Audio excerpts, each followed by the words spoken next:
Hello বন্ধুরা, সকলকে জানাই নমস্কার। আমি আজকের একটা রেসিপি তৈরি করব ফুলকপি কষা মাংস পদ্ধতিতে। ফুলকপিটাকে আমি পরিষ্কার করে ধুয়ে নিয়েছি। ফুলকপিটাকে এবার ভাপিয়ে নেব। ফুলকপির একটা গন্ধ আছে। ভাপানো হয়ে গেল। এবার আমি ফুলকপিটাকে তুলে নিচ্ছি।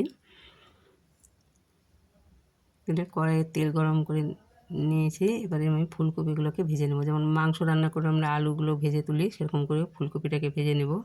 আলুটাকেও ভেজে নেব। আলু এবার ভেজে নিচ্ছি। নিয়ে আমি ভাজা হয়ে গেলে এটাকে তুলে নিচ্ছি। এবার আমি আলু আর ফুলকপিটাকে ম্যারিনেট করব। তার জন্য আমি এর মধ্যে দিয়ে দিচ্ছি আদা রসুন বাটার পেস্ট, আর দিব জিরে গুঁড়ো, লঙ্কা, ধনে গুঁড়ো, গরম মশলা গুঁড়ো,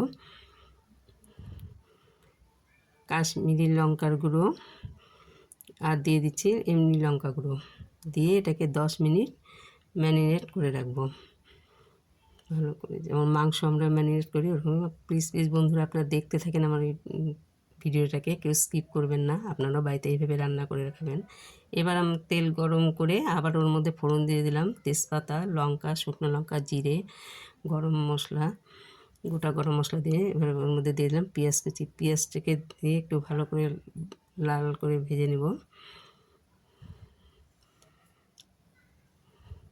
পেঁয়াজটাকে দিয়ে দেব টমেটো কুচি। টমেটোটা দিয়েও আমি একটু ভেজে নেব।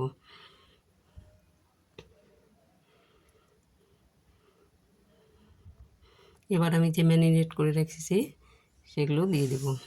টমেটোটাও ভাজা হয়ে গিয়েছে। ফুলকপি আলুটাকে এবার আমি দিয়ে দিলাম। এটাকে আমি 5 মিনিট মতো একটু ভাজা ভাজা করে নেব।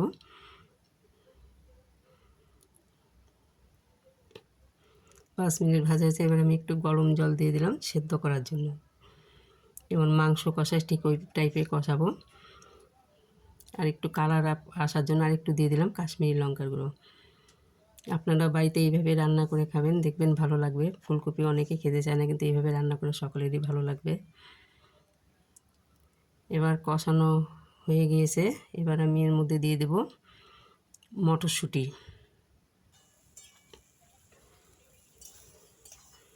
মটরশুঁটি দিয়ে কিছুক্ষণ একটু নেড়ে চেড়ে নেব।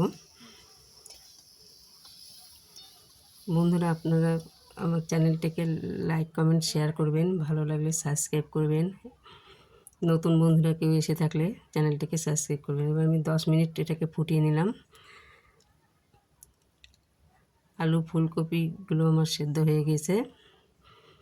এবার আমি এর মধ্যে মিট মশলা আর কচুরি মেথি অ্যাড করলাম, করে এটাকে কিছুক্ষণ নেড়ে চেড়ে নিলাম। একদম মাংসর মতো কালারটা এসেছে, যেমন মাংস রান্না করে ঠিক সেই পদ্ধতিতে রান্না করলাম। এবার আমি ঢেলে নেব। দেখেন কালারটা খুব সুন্দর এসেছে, মাংসর মতোই লাগছে দেখতে।